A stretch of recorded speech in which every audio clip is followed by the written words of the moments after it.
Hello, everyone, and welcome to the Seeds of Liberty podcast, episode 16. So you can find us on YouTube, Facebook, Twitter, iTunes, and Stitcher. And you can find all those links at theseedsofliberty.com. So today we're going to talk about the recent Dylan Roof shooting and what Obama plans to do. What did he say? He's going to give everyone more guns? No, right? Yeah.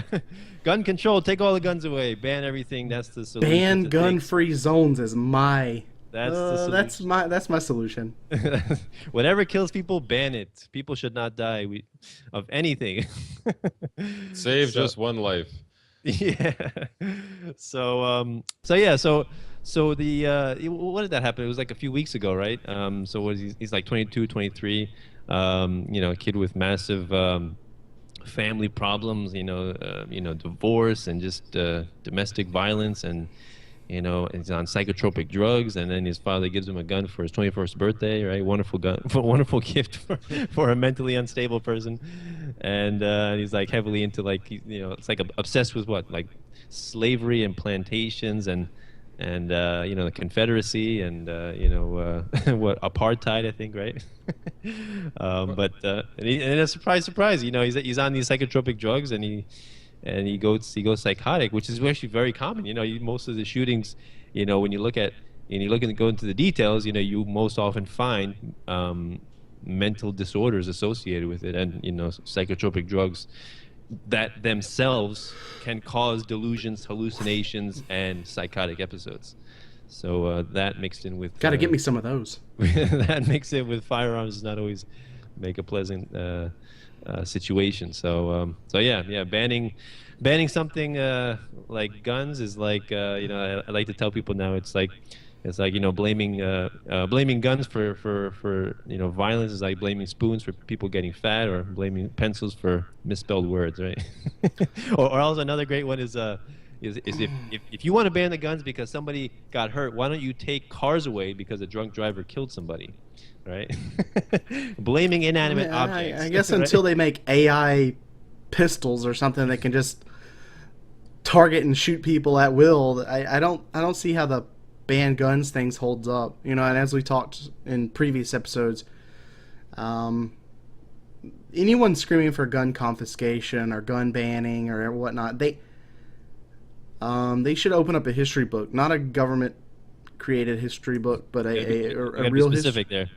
a real history book that will outline pretty much every mass genocide, mass population kill, any mass amount of democide, which is death by your own government, in history, has always followed gun confiscation every time. That's 100% the. I know people can point to places that have been disarmed. Britain, they're not having a mass democide over there. Australia, etc., etc. But this whole just because certain things, a clock's right twice a day. Just because certain things aren't happening before certain, under the same variables, doesn't mean that the same outcome couldn't happen. I mean, if the government declared martial law in Britain right now, it would take them a week or two to clean everybody up because no one's armed. So you couldn't do that here in the United States right now. No soldier wants to fight back in martial law scenarios. That's especially against their fellow brothers and sisters. I don't know about all that, man. Well, soldiers maybe, because I think what happened in Katrina and also what happened after the Boston bombing is proof that at least some of the men and women in some of the government uniforms have no problem. Those are isolated incidents. We're talking about a mass gun confiscation. It doesn't isolate an incident, but look how quickly they were willing to. That wasn't just an isolated incident. They shut down an entire section of Boston suburbs, man. That was huge. Katrina, the entire area. It was, it showed what can happen and what these people are actually willing to do. Based on the fact that they no, it's not even. In those instances, I honestly don't think that most of them are thinking the paycheck at that point. They are so convinced that they are doing the right thing, that they are believing in the authority. This is what they're supposed to do. They are supposed to protect the other people by, the government tells them what to do, so they do it.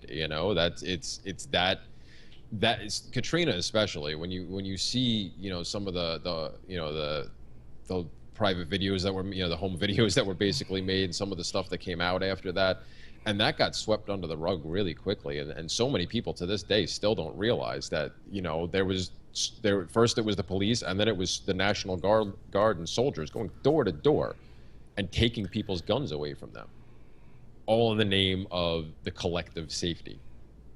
And they were taking the guns, but they waited, for a couple of days. They waited days to do this, so that the only people that were left were the people that were out there, that were going to be out there committing actual crimes in the first place, and the people that were steadfast about sticking into, property they had owned for, maybe generations, within the family.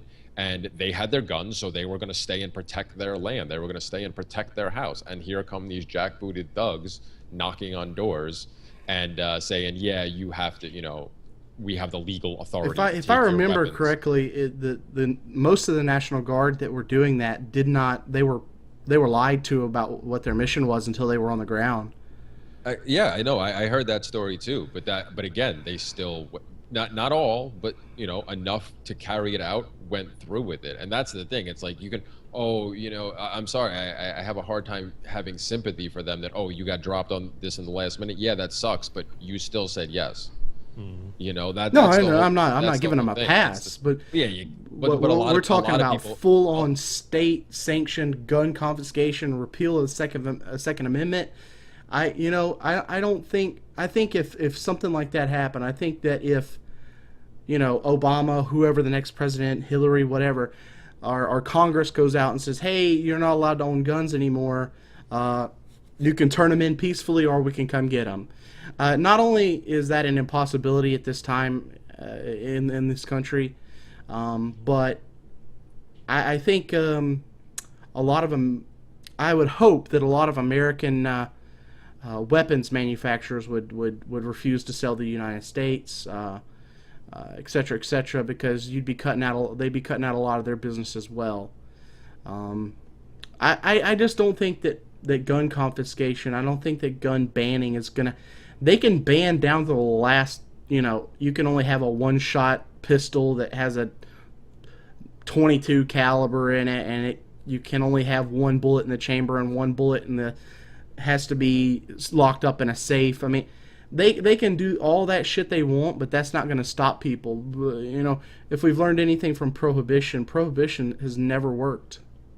Ever. Yeah, of course. I don't think it could work on the large scale either. But I wouldn't put it past them. That's every one of these, quote unquote tragedies. And yes, it is tragic that people are, mindlessly murdered in any of these situations, but every single time these happen, the first thing that the gun control crowd does is come out and start, because they're testing the waters every single time. That's how laws eventually get put into place. Is the certain factions of the government will come up with these crazy schemes of what they want to happen, and they just throw things out there and they test the waters and they see how much traction it gains. And if it does, that's why things like the last time with Sandy Hook, there was, when Feinstein came out with her proposition for the assault weapon ban and everything all over again.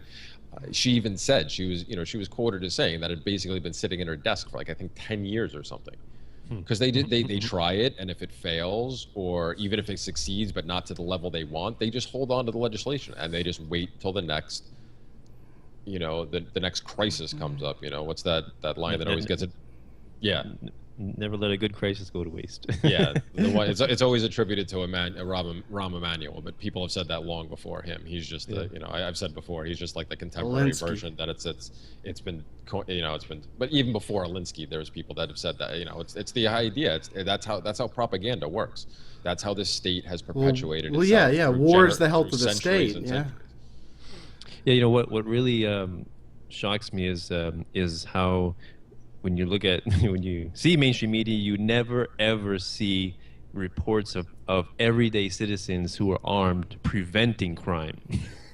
You know, like counteracting an actual criminal, a thief or a rapist, and protecting innocents or scaring him away or shooting him down before he actually hurt somebody. You only hear about that through alternative media, and and it's just amazing how 1984 type censorship of information is alive and well.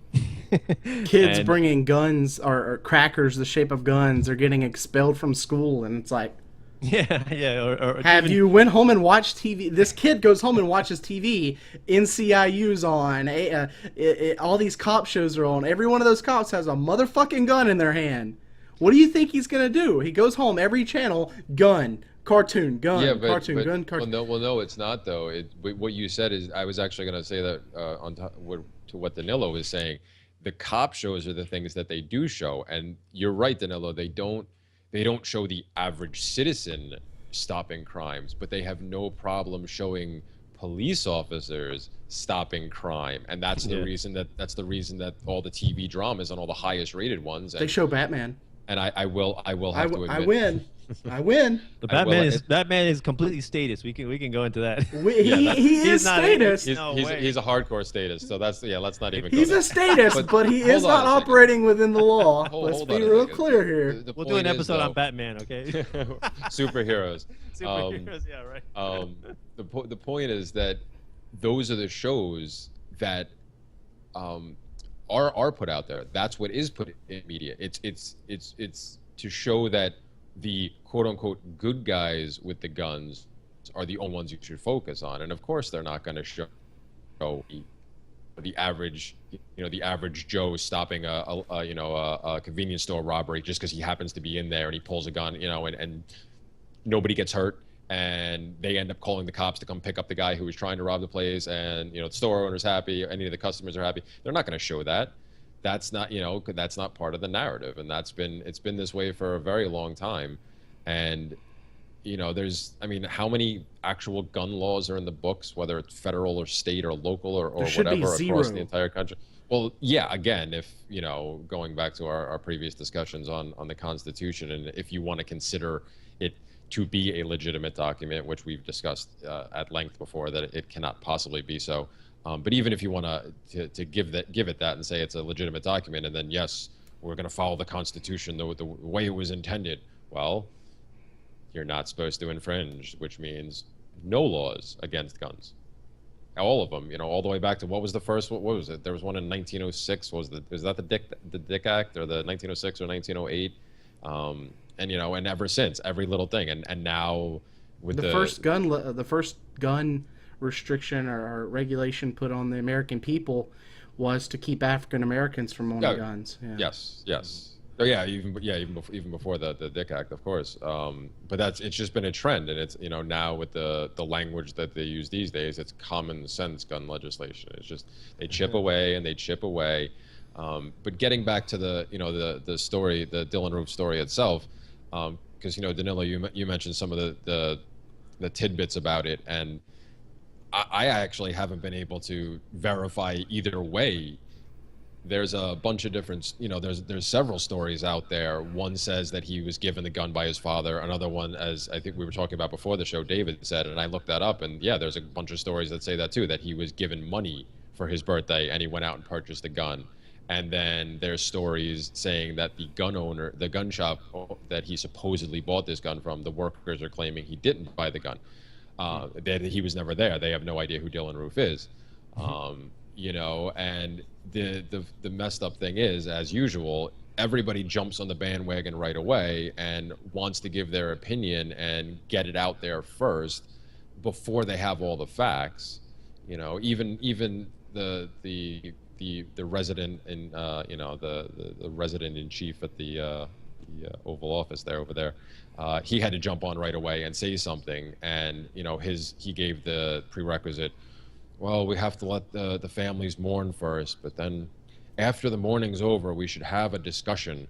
And it's like, you don't even know what happened, and he's not the only one. You know, it's actually it's gotten even worse because now it's both sides. Because the more conservative, gun-loving, gun-carrying type people who are also hardcore statists will jump to the defense and say, you know, without having all the facts either, and you know they'll argue with the gun control crowd who is jumping on and saying, well, he must have gotten the gun, and you know. He must have bought it. He must have bought it either illegally or we need more laws. And it's like, well, if he did buy it illegally, what are more laws going to do? Yeah, right. He's still going to have to do it illegally. If the story about his father is true, what are more laws going to do? I think there's, you know, I think there's already enough with the background checks and everything else. It's just, they, you know, most people want to. They have that if it just saves one life mentality, but they don't realize that you can enact every single law you want. And like Dave said, you could try to, you know, you could take away all the guns. It's not going to matter because people who want them, whether for defense or for nefarious purposes, are going to find a way to get them. You can get a gun inside a max security prison. Yeah. Well, yeah, and now with, So with, what? with I don't. This whole gun ban thing is just so fucking. I can't stand talking about it because it's not gonna happen. Number one, and I don't mean that as like it'll never happen. It's not gonna happen right now, because I think people are becoming so much more radicalized against this government, especially with Obama, and especially if some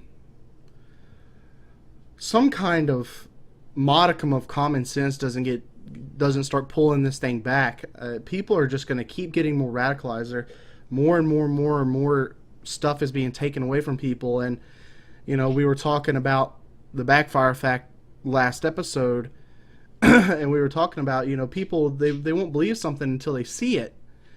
Well, eventually people are going to see it when they start coming from the guns. And you know, everyone's got their line in the sand. You know, someone's, it might be taxes. Someone, it might be, you know, going to jail over pot. They might go crazy and go rogue. I'm pretty sure that I stand with a lot of people in saying that my line in the sand is the guns. And I know all these laws, you know, and all these laws that are on guns right now are completely illegitimate. I don't know how in any way, shape, form, or fashion, any law like that is legitimate. They should have all been beaten in court and taken to the Supreme Court and beaten again. Every one of them. I should be able to own a fully automatic AR-15 if I want one with a 200-round magazine and that fires baby killers. And that's a good point you bring up. Actually, you just reminded me of my debate with John, and when he said, what do you want? You want the average guy to own a tank, or what if a rich guy, just some rich guy, wants to buy a tank and then just terrorize people with it? Well, are you seriously advocating for that? And I don't know. It seems like a question like that is like operates in a vacuum. It's like nobody else is going to be able to arm themselves or retaliate if one guy wants to own a tank. It's like everybody's going to have to, you know, cower in fear because nobody else will be armed, of course, right? Just the guy with a tank. Yeah, okay. You know? John's got a tank, but Tommy down the road's got a Stinger missile. Right. Yeah. Hey, Tommy and Johnny. Well, seems like they could figure this out.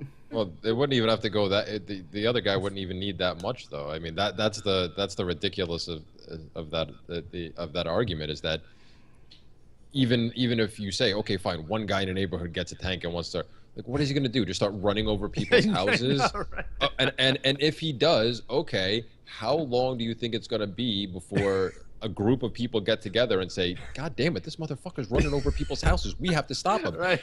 He's got to sleep sometime, and they'll just walk up to him and pop him in the head, and problem solved. You know, so like, yeah, you know, because that's what most people want to think. They want to get into that escalating. What's Jeremy? You know this. Well, if this guy has a tank, well, then that guy's gonna have a Stinger missile. Well, if that guy's somebody's gonna have a nuclear warhead in their basement.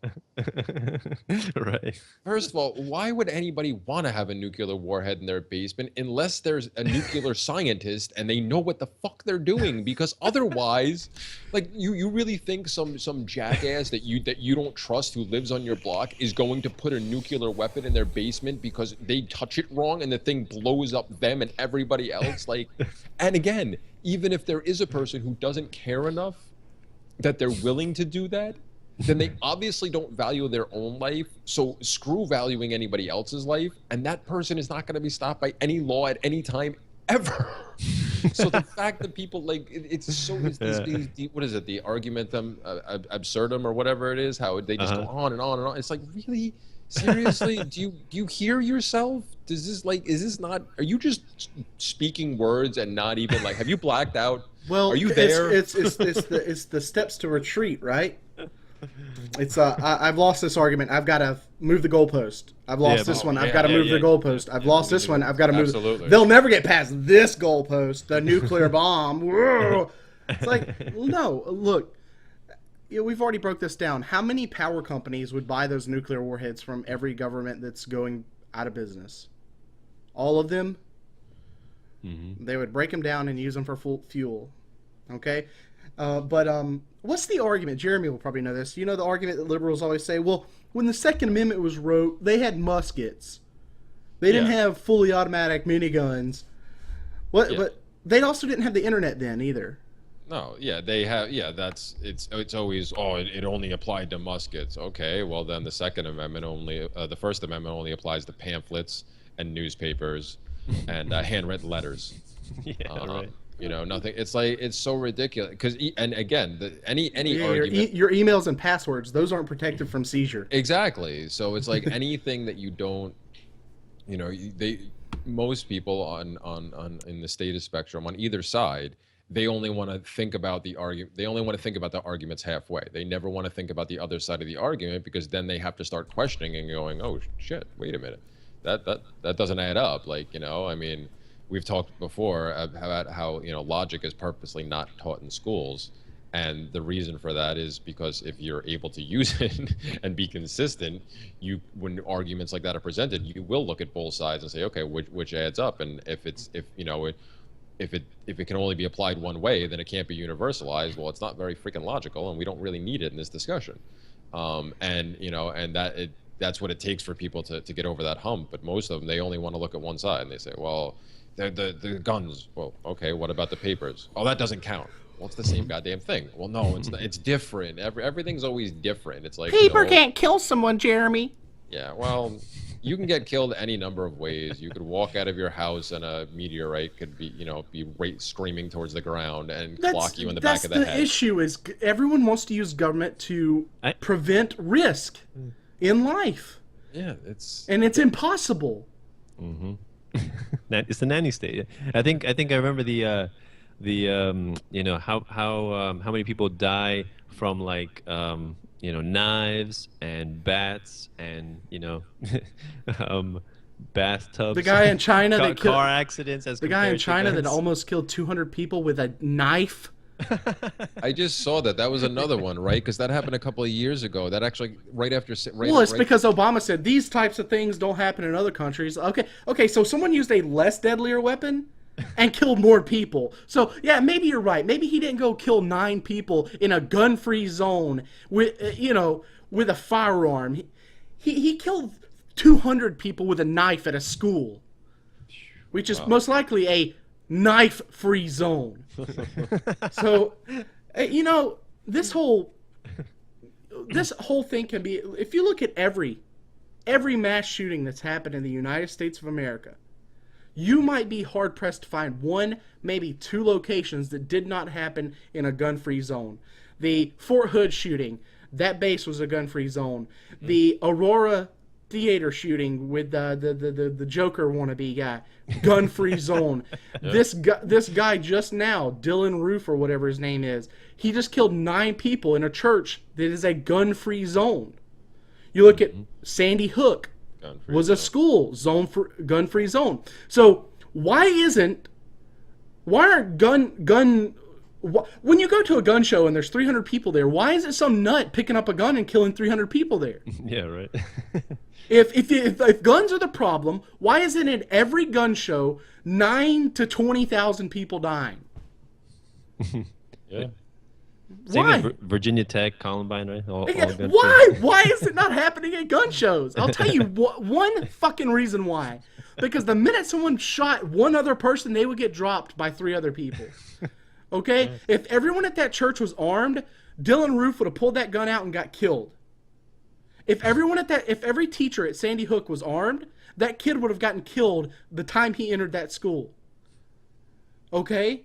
That is fact. At Fort Hood, if everyone had a sidearm that they were carrying, how many people would have died at Fort Hood? I would be 1, maybe 2. And the other thing that people have to realize, especially socialists, is I guess Democrats, you could say, is that in order to impose gun control regulations and disarm the people, you need people with guns to come and disarm the people, right? So in order to enforce peace, you need guns, right? So the guns the guns are not going anywhere. They're just going to be concentrated in a certain group of people when you disarm another group of people, right? So it's like the compassionate and benevolent politicians like Obama who care about the children. How many guns protect him and his family on a daily basis, right? Yet everyone else. He's royalty. He has to be protected. Yeah, right. My whole argument, it's really quick, is when you're advocating for gun confiscation, gun control in any fashion, you're saying you want one man at some level to tell another man what he can and cannot possess. Okay? That is ridiculous. That goes with every kind of ban, period. You can go with the crazy nuclear warhead thing. If someone has a nuclear warhead and their plans are devious, they're going to be stopped, right? Well, even if they detonate the nuclear warhead, that's good for the economy, right? Because destruction equals prosperity, right? Exactly. Oh man, can you imagine all the broken windows? Oh man, one little suitcase. You remember when one little dirty nuke going off in my neighborhood? Man, the windows for miles. I think Krugman would have like a wet dream.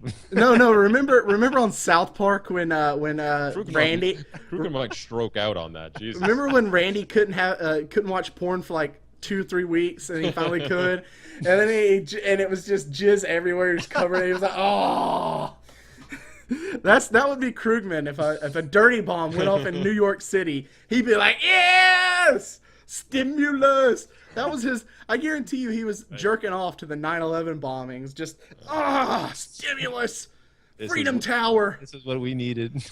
But exactly. No, the broken window is so stupid. But this whole ban, like I was saying, if you're saying you want one man to tell another man what he can and cannot possess, and then he's going to have people who are hired and paid with money to go confiscate this stuff for him, all on his opinion, and you're not going to confiscate guns without other guns. You don't bring a knife to a gunfight. You don't bring no policeman is going to come to the house. No sheriff, no National Guard is going to come by with a plastic tote. Says, "Hey, you mind throwing your weapons in here?" No, it's going to be kick down your door. Give me your guns or die. If you move, I will kill you. So simple. Yeah. Well, the problem is that most of the really hardcore gun control advocates out there that say, and sometimes I can't tell if they're really just putting me on or putting themselves on or what, but the ones that really say that they would be for a complete gun ban, they have no problem with the cops being the ones with the guns, because they are still so convinced that government equals good. Even if they disapprove of certain things, they are still so convinced that the possibility of what could happen based on the years of fear mongering they have received and convinced themselves of is worse than the couple of inconveniences that government puts in their way. So they'll be quite happy to say, yeah, I'll send. I have no problem sending. But I think we were talking about that before the show too. That's another one of those things that you could ask. Ask one of them. Well, are you willing to go to somebody's door and take the gun? Are you willing to come to my house and say, hey, can I have this? It reminds me of that. You have no need for this anymore, and most of them will say no, and they'll automatically fall back on, well, these guys have. Well, why do they get to have it? They kill quite a number of people a year too, you know.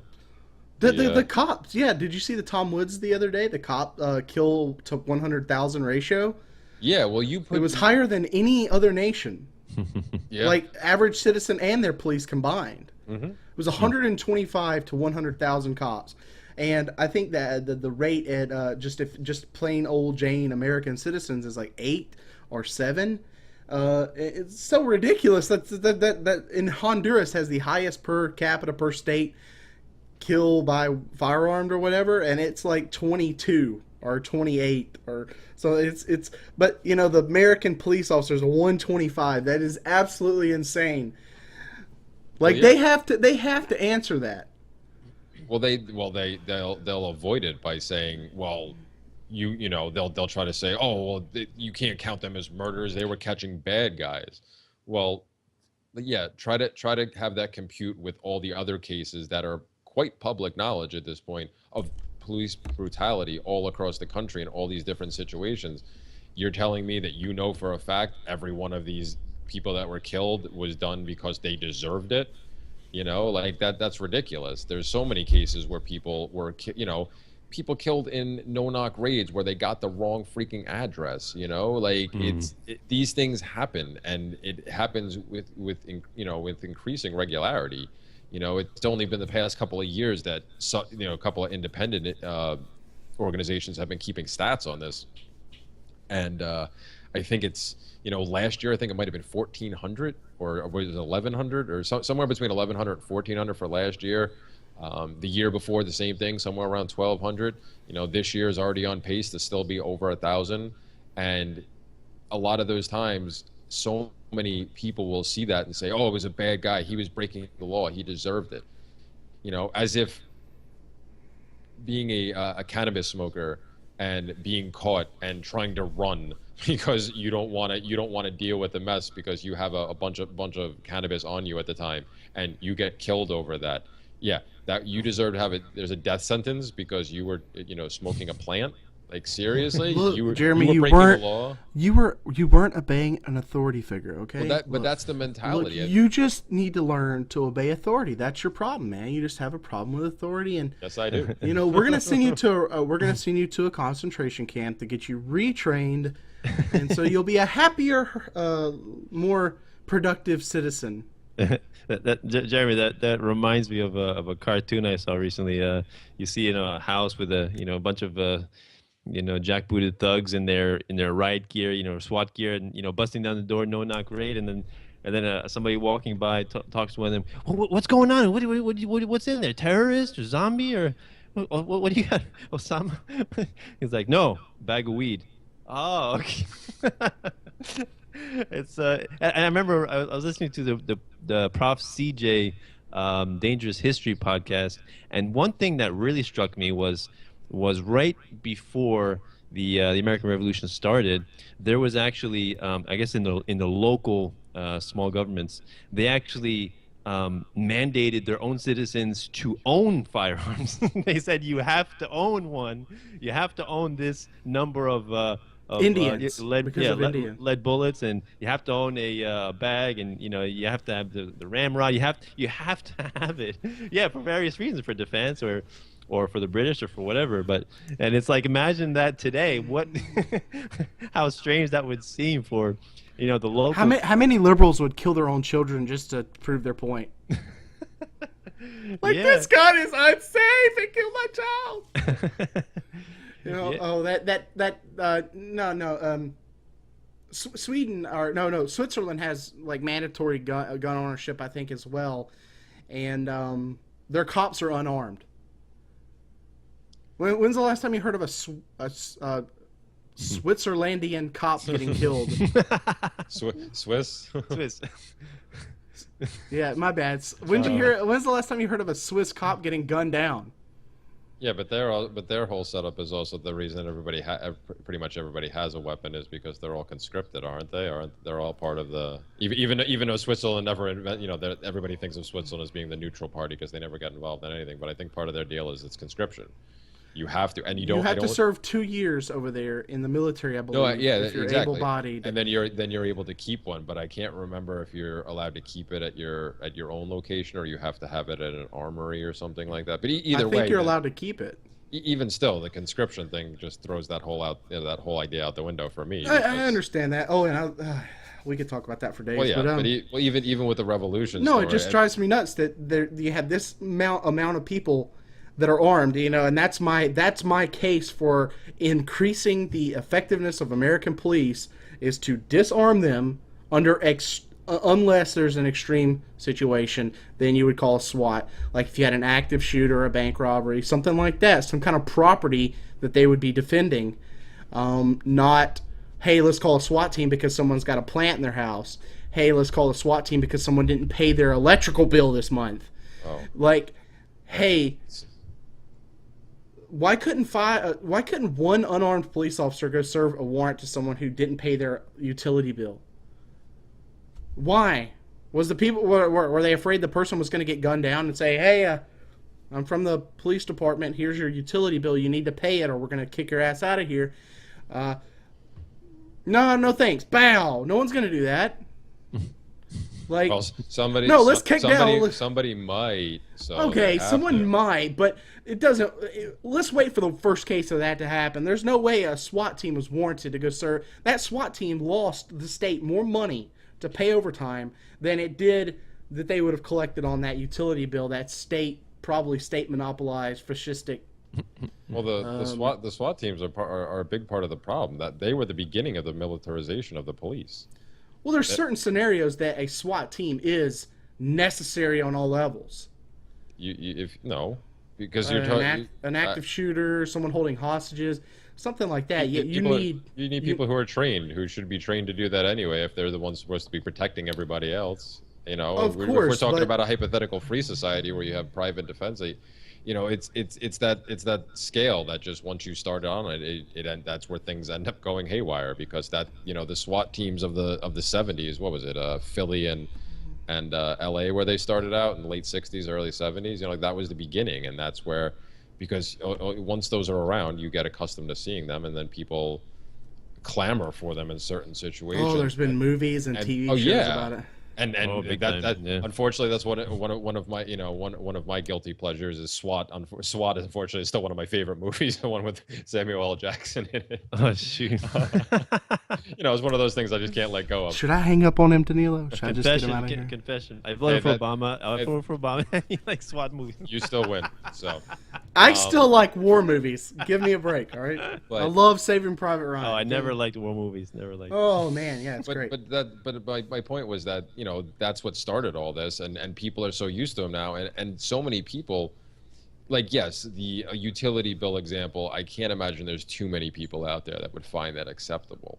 But there's an entire swath of the population that has no problem with a SWAT team being sent in on somebody for drugs, if they can be convinced that the ever popular intent to sell is attached to the charges, even if there was no intent to sell. You could have somebody who grows a bunch of plants on their own property or in their own house or in their attic or whatever it is, just for their own personal use, or maybe them and a couple of their close friends. And that's all they ever do, and they don't charge anything. They're not making any money. It's just so they don't have to go out and spend more money. And people like that, if they have grow lights, and I've seen stories like this before, where if you have grow lights in your attic, and those copters that go by every once in a while, and when they're looking for drugs, they sense they have the heat sensors, and they sense that, and people, somebody like that could get caught up and end up getting killed, because these no-knock raids, especially for the drugs, they love to do these things at night, so they think they're going to catch the people unaware. And if a bunch of guys come slamming through my door in the middle of the night, and I wake up and I have no idea what the hell's going on, first thing I'm doing is grabbing from one of my weapons, and I'm shooting the first thing that fucking moves. So and I'll end up dead. And no matter what I did, no matter what I allegedly did, I'll be dead, just because somebody broke into my house in the middle of the night. Like, automatic thing. I got to protect my family. Why You know, but there's so many people that will see that and go, oh, well, you were the one doing a bad thing, so you deserved it. And again, if you had just obeyed, you know, same thing with like just obey. How much time do you have? You know, it's just like with the Tamir Rice situation in, what was that, in Cleveland? Was that what last year or 2 years ago? The 12-year-old, 2 seconds. How do you have any time to do anything in 2 seconds or less? Like you can't make a decision. You can't recognize what's going on. And they drove up and jumped out of the car and just started shooting. Yeah. They could have parked at a safe distance, turned on their microphone and said, "Get on the floor, throw the gun, and do not move," and then covered each other. Yeah. But then they wouldn't have got to use their toys. No, if he did that, then they wouldn't have gone on paid vacation though. So, that's the problem. But yeah, so these things happen in a lot of different situations, and and again, there's just those people that will say, well, the other person did the bad thing, because they're so conditioned to think as police officers as this authority, as this higher, they have a higher claim to life than anybody else, because it takes like ridiculous corruption being finally uncovered, or it takes a blatant situation where the cop, like what was the situation down in Texas with the pool party, where that cop resigned because he was catching so much shit right away that he was just like, I'm out of here. Like, there's those rare situations where that happens, but most of the time, the state protects the state, so they will do everything in their power to cover these things up. And that, going back to something I was mentioning earlier about the disparity in the deaths by police officers and stuff, and people looking at that and saying, oh, you must have been doing something bad. Well, no, it happens so often and on these quick things that you have no idea. And there's so many people that are killed over victimless crimes that, yes, that's why those numbers from the Tom Wood show, I mean, to me, weren't that shocking, but to hear them to the average person, it's like, whoa, they kill that many people. That's a lot. The other shocking thing to me is, when you're watching these cop movies, they portray them as like brave, valiant, fearless, jump into the line of fire to protect the innocent, right? And that's the image that people have, because that's what they see in these, major motion pictures. And in reality, as Larkin Rose did in one of, titled one of his recent videos, cops are cowards. They do not jump in the line of fire. They do not, run into a, where there's a mass murderer. They don't sacrifice their lives in that way. Like, you see, like I remember there was this one story of this guy on a train. He was on a train, and then it turned out that there was a crazy guy with a knife, and I think did you hear about that? Yeah, this was the guy's name was Joe something. This happened in a New York City subway. Five or six years ago, maybe. Yeah, I know that story. Oh my God! And I haven't heard it. So the guy, I forget, was he robbing? Was he trying to rob him, or he just killing people or something? The way I remember the story is he had already killed a couple of other people, and it was like this crazed guy, and he hops on a train, and he's got the knife in his hand that he's already attacked other people. I don't remember if he killed them. He had definitely attacked people. I can't remember how many actually died, but he had attacked multiple other people, and he hopped on the train, and he was threatening the other people on the car with him. And there's this guy sitting in the corner, this guy Joe something or other, kind of a big dude.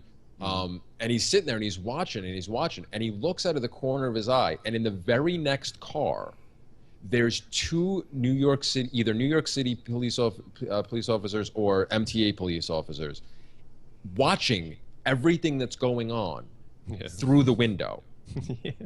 And he's looking at them and looking at the guy and pointing to them and pointing to the guy, and they're basically like shaking him off, like, we're not going to do anything about this right now. And he finally like ended up getting up to tackle this guy, and he got slashed pretty bad and stuff like that. And the cops waited until he had helped subdue this guy. And he was unarmed too. Completely unarmed. No knife. Yeah. And he, you know, I think how the story went is a couple of the people after he finally like jumped up and did something, like the paralysis was broke on a few other people because everybody else was just standing there in fear, like, what the hell we do? There's this crazy guy with a knife. What the hell are we gonna do? And a couple of people helped him, and that's when the cops came over.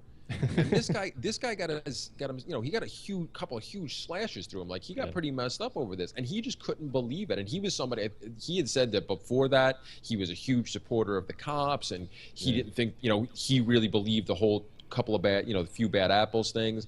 And it was like that was an eye-opening experience for him, that they were literally within feet of this guy doing this, and they weren't going to do anything because they were more concerned with protecting their own lives than stopping this guy from potentially hurting something else, so someone else. And then after that, when he saw the news stories on the you know, on the mainstream media networks, it did not mention anything about him subduing the guy. They just talked to the police officers. It was hero cop. Yeah, it was hero cops stop this crazy madman on a train.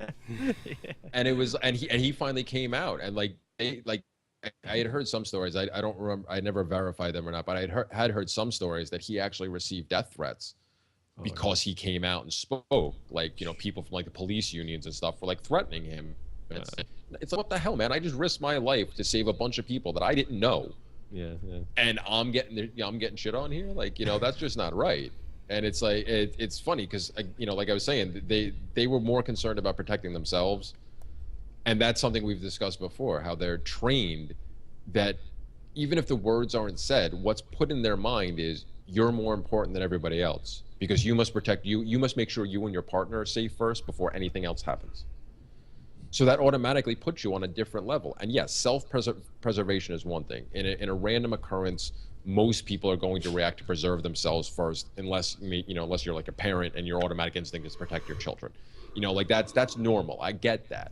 But like they're really trained, like, and that's a great example that they're literally standing there, armed police officers with guns, and they did nothing with this knife-wielding maniac, you know. And it's that whole, you know, so many people. And if Joseph or whatever his name would have pulled out a gun and shot the guy, he probably would be doing prison.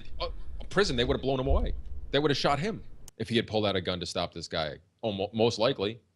Or if they had been nice enough about it, they would have waited till he was done and then arrested him and then set him off for illegal firearm or whatever they could nail him on. Yeah. But it's but the fact that some people still believe that protect and serve mentality is so ridiculous and beyond the scummy. It's so like we got to protect the next trench. You know, I don't care if everyone's gonna die. Like, that's every law. It's like, it's so arbitrary. It doesn't make sense. Well, I was going to say the protect and serve thing because I heard it. I think Bill Buford said it the other day. It's not protect and serve. It's punish and submit. That's what they're all about, because they're not, you know, and that's beyond the scummy SCOTUS rulings that, you know, they're not there to protect you. You know, they're not there to protect the individual.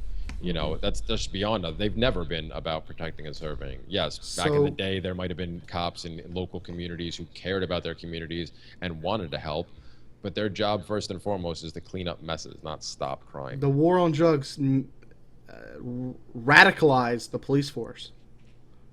But Danilo, how would you fix mass shootings in one way? What's one way you would help prevent? Force everyone to be armed. Yeah, arm yourself. Education. Yeah, exactly. You know, a well-armed populace is a polite populace, right? I mean, there are some great memes that I saw about, you know, various countries and the percentage of people that are armed in those countries as opposed to other countries, and then the relationship of crime in those areas, you know, in those countries as compared to other countries, and you know, I mean, you don't even have to look at countries. You just look at places in the United States, like the cities that have the strictest gun control laws, like Chicago, like you know, various Detroit, cities. yeah. Detroit. You know, you see gang violence. You know, just horrible things happening on a daily basis, and because it's always the good people that give up their guns, the ones who are the law-abiding, you know, tax-paying, decent people, that claim to be decent. The people that get in the trains going to Auschwitz. We get it. Yeah, exactly. The people that just obey the law, whatever the law is, whatever the arbitrary mandate is, they will obey it. and those are the people that willingly give up their guns because they are, peaceful people supposedly, but they advocate for some of the most violent edicts known to man, right? Oh, yeah. And the police do protect and serve the politicians, of course, not the people, right? Yeah. Right. So you have to understand, it's so important to understand, the economics of being a monopoly, right? A monopoly on violence. And when people think that the police should be the only ones with guns, you have to, realize what is the characteristics of a monopoly that has no competition, that is paid through stolen funds, right? It has no accountability, no responsibility, no duty to protect anyone but themselves. So why would they use that power to help the people? They don't view the people as customers. They don't view the people as friends. They view the people most often as just fodder, right? So people have to realize, like, what is a monopoly? A monopoly on violence, and what does that entail, right? And when you give people that kind of power, and usually, as we were talking about in the previous episode, it's kind of like the movie Idiocracy, right? It's rule by the stupid, rule by the most intellectually inept and morally bankrupt people. Those are the people that seek positions of power, political power, and positions of physical power and bullying, as in police officers, right? Because when they know they are the only people with the guns, yeah, they're the bullies. However, when they know that other people have guns, they're no longer the bullies. They back down and they slink away, and they slither into the darkness again, because they wouldn't dare to confront people. I mean, there's on their same blocks wavelength. in Chicago that cops won't go because they'll just get shot at constantly. Yeah. Like, but this. What do you have to say about this, Jeremy? How would you stop mass shootings, as rare as they are? Well, yeah, they are pretty rare, although they get played up in the media so much that people think they happen every other day. And the only time they do happen every other day is in those situations you guys are discussing with the completely gun-free areas where, the gangs take over. But this is one of the things that I can easily agree with some of the constitutionalists and the Second Amendment crowd. Their solution is really simple. It's you get rid of the gun-free zones. You can't have zones like that. They are a target. They will always be a target. Those bad people that are out there that so many people fear and insist we need government for are still going to exist without a government. So that you can't stop them. There's, unless you perform full-scale eugenics on the entire world population, those people are going to exist. So they're going to be there. So what would you rather do? Pray that they go away? Pray that adding every single law you can ever think of will eventually trigger one of them to say, hey, maybe I shouldn't do this anymore? Or would you rather have people be armed, even if it's not everybody, even if it's only a couple of people? Because again, I don't, the whole idea of, the mandated gun ownership, while back in those times, I guess it made sense, it's still mandating something. If somebody doesn't want to own a gun, you don't have to own a gun. If you don't want to be protected, if you want to count on somebody else doing it for you, great, go for it. So the argument I'm going to throw back at you is, what if I own a private movie theater and I want it to be a gun-free zone? That's fine. That's on you though. If you I should amend that. The gun-free zones in quote-unquote public places. If a private owner, if a private business owner wants to have that rule, then property rights trump all. That will always be the case with me. So you're right. I should have said it in that broad term. And even to make the constitutionalist case even stronger, there, if the Constitution should apply anywhere the most, it should be on public property. Well, that's all it should apply to. If you're going to take the Constitution literally, if you're going to believe the quote unquote the intent of it, and that not that it's actually an illegitimate document because it creates and codifies a ruling class. Even if you want to say that it's what the intent was is what the intent was, then private ownership trumps all, and the the Constitution was written as a set of rules for government, so it only applies to government on what they want to deem to be government property. What you do on your own time in your own property is none of their effing business and never will be. But you don't understand. We're all property. Well, yeah. Well, Of the governments. Like I said, I'm just messing. I know. I was saying if you want to follow what people believe the intent to be, but no, the truth is yes. Which I was talking about this with somebody the other day. That whole notion that people think that government's necessary to protect property rights. Well, no, that's impossible, because in order to quote unquote protect people's property rights, they have to violate people's property rights every single day. Taxation or extortion is a violation of your property rights. So how do you protect something by taking it away at the same exact time? That's a contradiction that you can't avoid. Okay, so you get rid of those areas, the schools. So there's plenty of teachers, especially after Sandy Hook. There was plenty of all you saw on the news was the teachers that would come out and say, yes, we need stronger, the ones working with the unions that would want to come out and say whatever the union people told them to say, and they'll, oh yes, it's horrible. We had a situation last year here in it wasn't even with a gun, it was just a mother had gone into a school here in one of the quote unquote bad areas around here, and attacked the teacher, like physically attacked the teacher in the classroom, and all the teachers were out there screaming about, we need more security, we need to be more protected and stuff like that. And it's like, but there was other people that you don't see on the media that were saying, well, hey, if we were allowed to protect ourselves, this wouldn't be a problem. If I was allowed to concealed carry while I was working, I could have walked up to the woman and say, stop that right now, and pointed my gun at her and said, that's enough. And my friend wouldn't have gotten the crap kicked out of her. Like that's the whole thing. All and same thing with Sandy Hook. There was a couple of teachers that worked there that said after the fact, again, didn't get a lot of publicity, but there was even teachers, who had never held it, people who'd never held a gun before that were like, I'll get training, I'll get certified, and I'm willing to carry. If one or two people were armed in those situations, so many less people would die. And of course, the normal argument is, oh, well, what if they shoot wildly and what if they hurt more people? Well, no, these people are willing to be trained. These people are willing to follow the laws and get certified and do whatever it takes. And do accidents happen? Yes, but still, you accidentally wing somebody else. Is that bad? Yes, but you still take down the shooter and 10 less people die. Isn't that a net positive right there? So it's ridiculous, because that's all you really need to do. I mean, obviously, well, places like here in New York, yes, loosening the ridiculous gun laws would be a huge step too, because there's the old saying, an armed society is a polite society, and so many people these days trash that and say, oh, that's ridiculous, it can't possibly be. Well, no, think about it.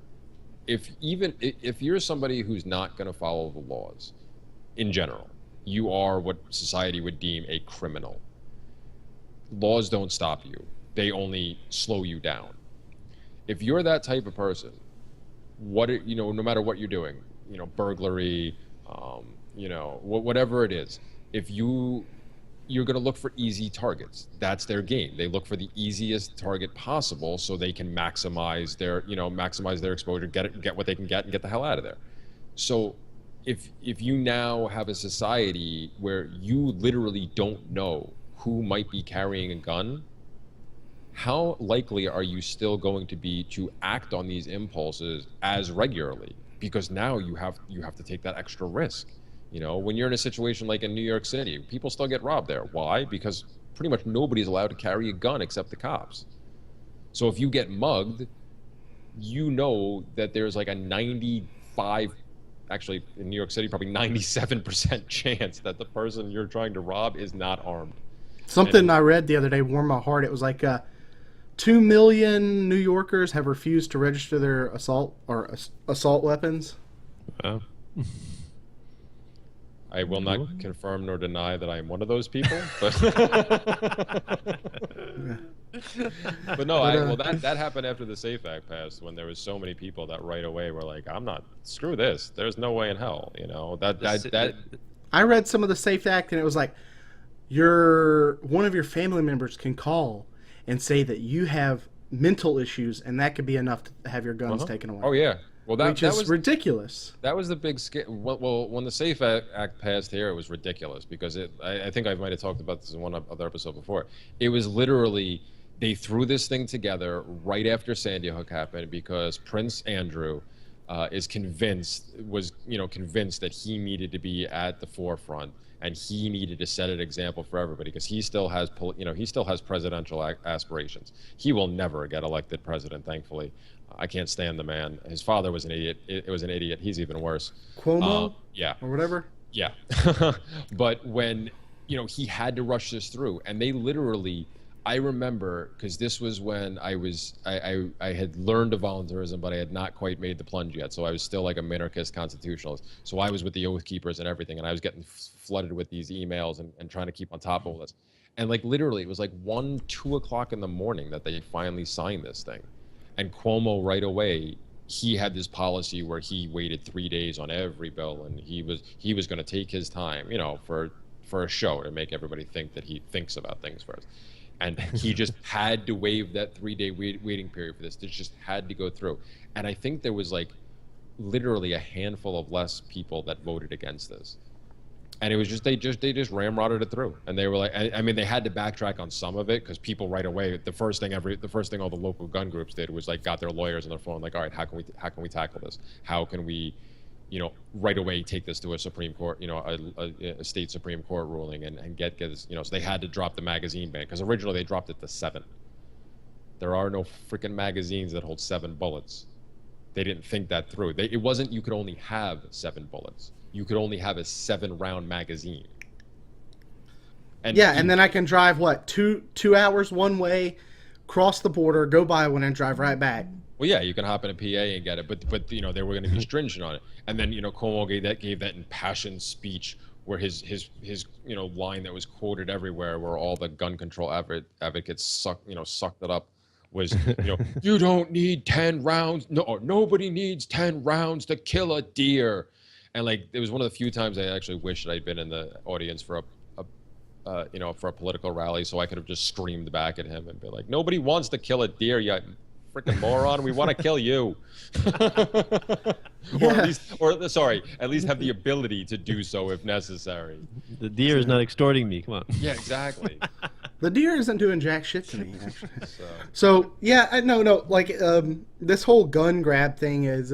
It's funny, in all the red states, like heavy red states, like I live in Alabama, the last 10 years, gun right, like you're about to have constitutional carry here next state assembly gathering.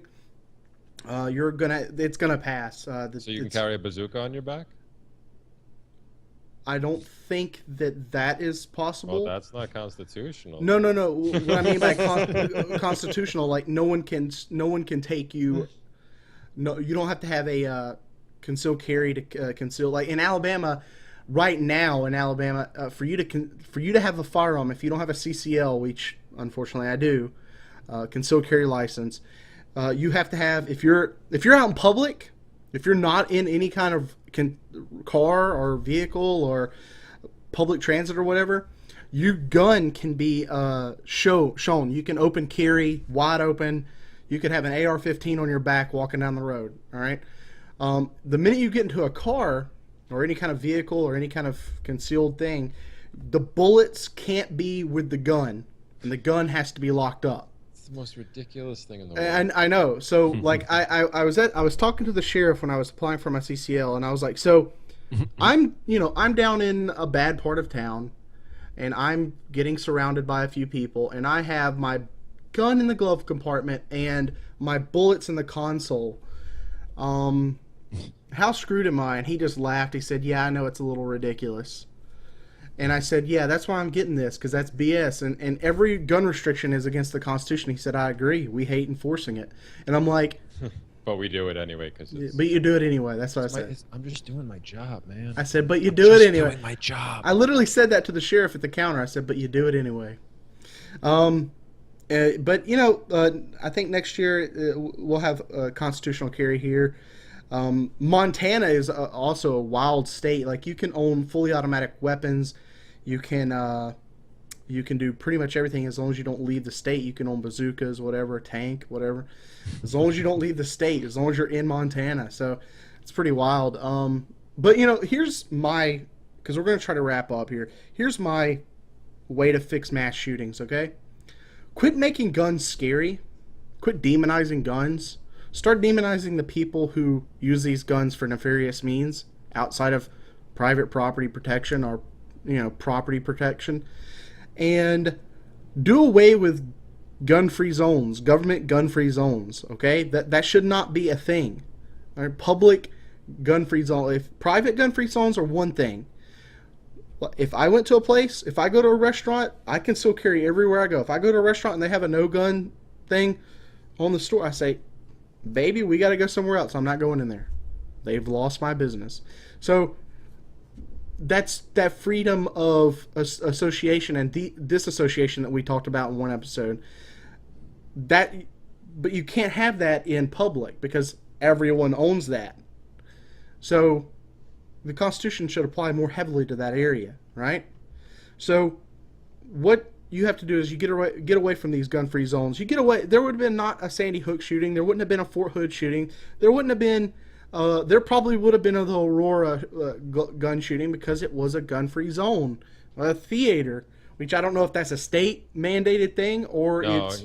he went out of his way to go to that one. I think that the story was I think they found a web search on his computer. There was actually like it was like the third or fourth furthest away movie theater from his location, and the reason he went there is because the other two or three allowed concealed carry there, or maybe even open carry, whatever it was, but they allowed it. This was the one theater that I even go to places that have guns. that had a ban on it, and he specifically sought that one out. If you're not searching me, I'm carrying my gun. Honestly, if you go to a ballpark, they're going to search you, right? Metal detectors searched, right? If you go to some kind of big stadium event or whatnot, they're searching everybody. So that's pointless to bring your gun there. But like if I go to a restaurant and they have no guns allowed, I'm bringing my gun. Sorry. What if a robber kicks in the door while everybody's eating and then walks up to the register and I kill that guy or stop him from stealing your money? What are you going to do? You're going to say, well, no guns are allowed here, so get out. No, you're not going to say. No, you get congratulated and then also slapped with a penalty, then also slapped with some fines or maybe some jail time for having a firearm where you're not supposed to. No. That's just private property. You can't make a rule that overrules the Constitution, really. Right? Say what? No, like all right. So if they can't, it's like parking in a. Doesn't almost every new rule that comes out overrule what the Constitution it overrules what be? the Constitution, but the private property owner, right? This restaurant A, whatever, they see me have a gun, they can ask me to leave. If they call the cops. I live in Alabama. I have a CCL. All they're going to do is say, "Hey, the owner has asked you to leave. Will you please leave?" And I'll leave. So it's that simple. So I understand that, but until I'm told to leave, I'm not doing that. And I'm not going to face penalties. They're not like, look, we have a law on the books that says if a place says that you can't have guns on here, we're to enforce gun control in this place. Like, that doesn't exist. So, but yeah, Danilo, Jeremy, you guys want to wrap up on this whole gun control is a kind of an idiotic idea thing? Yeah, I mean, another way I look at guns is, it's just a tool, right? It's an inanimate object. It's like a hammer, like a chainsaw, like a car. They can all kill people. But they're inanimate objects, and they do things depending on. It's like a computer, It's like a computer has a problem, like a bug. Do you blame the computer or do you blame the programmer? Right? I shot down a tree the other day with my AR. I literally cut a tree in half. You're an animal, dude. That's an alternative. Oh, I'm pissing some hippies off. I'm pissing the hippies off. We're gonna get some environmentalist comments in the comment section, all right? I'll debate any environmentalist that approaches me. So yeah, I mean, it's just a tool. These are like technology, like tools. I mean, tool is what makes our lives easier, right? Like anything that has lifted us out of squalor, out of the primitive barbaric nature of past tribes and nomadic people. Those are just tools, right? Everything that makes our life easier is a tool, right? And just like any tool can be used for good or evil purposes. So it's always the person wielding the tool that is in question. That's what you have to determine when you're when you're thinking about these ridiculous laws. Is that and the same thing with the drug war, right? It's not the marijuana that goes in jail; it's the person, right? Right. So it's always the person doing whatever. It's always against people, right? It's not about gun control. It's about control, right? It's about control of the people and their property and what they can do with their property, right? Because as Jeremy said, the state is the incarnation of the violation of property rights, right? It cannot exist without violating property rights on a daily basis. So very true. So to have a government exist to protect property rights is a contradiction in itself, right? So, Jeremy, you want to say any last words before we? Yeah, I mean, I think we've all said a lot of the same things, and it's the solutions are simple. If you don't want to own a gun, don't own a gun. Stop telling other people what they can do, though. For those gun control advocates out there that every time this happens, you insist that, well, here's another one. We have to do something. Ask yourself a few questions. Are you willing to go door to door and take people's guns from them? No. Then doesn't that make you a coward for asking somebody else to do that in your stead? Why put more people at risk just because you fear the possibilities? Just look at the track record. It's all there for you to see. As Dave mentioned, any full-scale confiscation will eventually lead to some sort of democide. People can keep thinking that's not going to happen here. Well, it's happened here before. It'll happen here again. It happens all over the place because when people in power increase that power by taking whatever little power the people have away from them, anything goes. It doesn't matter anymore. They can enact whatever laws they want because people literally won't be able to fight back. But the Bill of Rights protects us, Jeremy. Yeah, when convenient. You keep thinking that, and let me know how it works out for you. And the only other thing I'll say is I forgot to mention it at the beginning of the show, but the Seeds of Liberty podcast is covered by the BIPCOT No-Gov license. This allows for reuse by anyone except governments and the agents thereof. You can find out more information about this at bipcot.org. That's Bravo, India, Papa, Charlie, Oscar, Tango.org. Yeah, so thank you very much. And one other last thing I'd like to say is, like you said, Jeremy, if you don't like something, don't advocate your neighbor be robbed of that ability to do that, whatever that is, right? So if you don't like porn, don't watch porn. If you don't like guns, don't own a gun, right? If you don't like, weed, don't smoke weed. It's just a simple decision. If you don't like dancing in the woods, don't dance in the woods. Right? If you don't like incest, well, so easy. It's not about enforcing. It's not about like enacting legislation. You can't legislate morality, right? So when you advocate for these laws, it's always increases violence in society, right? Increases chaos and disorder, right? Because statism is chaos, right? Anarchy is order. People have to kind of understand that reverse. So if you guys, anyone listening wants to donate, help out the show. Freedom's not cheap. We accept Bitcoin. And through Patreon, the Patreon site is up, Dave? Yeah. Yeah, we still got a little work to do on it, but yeah. So I've been saying that for like a month now, but we're gonna get to it. Yeah. So we just gotta sit you guys down and record a few videos. If you guys want to send us some value in any form, Litecoin, Dogecoin, Bitcoin, whatever you got, we'll figure out a way. Even if we don't have it, if you want to send it to us, we will make a wallet, all right? So if you want to say, I only have Dogecoin, all right, we'll get a wallet for you. We'll figure out a way to do it. Or precious metals, help out Jeremy. He's trying to help his business. Yes. Or just share us. I appreciate that. Caring means sharing. And sharing means you care. So if you like what we're doing, post it on your timeline. Post it on Twitter. Tell a friend. Put it on your Tumblr. Put it on your Instagram. Whatever you can do. Share our stuff. We love it. That's worth more to us than any kind of money you can give us. Is a share. If you don't know what Facebook EdgeRank is, Google it, and that will help you spread all the people who make content that you enjoy that much better, because that's how the things are going these days. They want you to pay for views, but when you share that, you can circumvent that. And Dave, well, what's the website for the t-shirts? Teespring, teespring.com/Seeds of Liberty. Should be having a shirt every month. Excellent. So if you want to start until I can save up enough money to start printing them myself.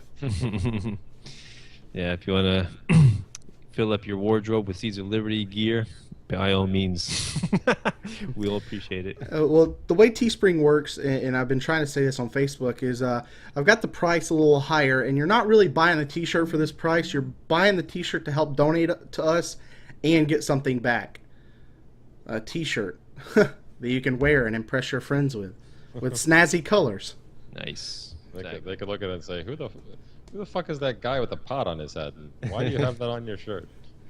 Well, his name is Dave. No. It's not me. Thank you, everybody, for listening. How many people have said that now? Dave, is that you on that picture? All right. Awesome. Thank you very much, guys, for the conversation. So this is the Seeds of Liberty podcast. Wishing everyone have a wonderful day. Take care. Peace. Bye. Force to Freedom on Wednesday.